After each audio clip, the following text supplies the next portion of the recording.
अहो असं काय बोलताय स्वामी तुम्ही? आम्ही सुतकात पूजा केली असती तर आम्हाला पाप लागलं असतं.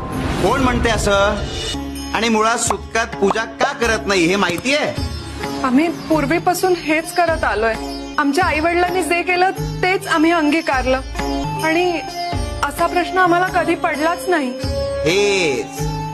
हेच चुकतं तुमचं. आणि काय रे, हे सुतक नेमकं असतं काय?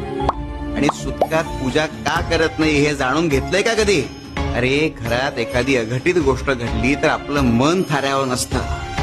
अरे देव पूजा करताना मन स्थिर असावं, कोणत्याही विकाराच्या आहारी नसावं, मग ती पूजा देवापर्यंत पोहोचते. आणि म्हणून आपण सुतक मानतो. आणि कोणतीही प्रथा आणि परंपरा ही माणसाच्या जीवापेक्षा मोठी नसते. काय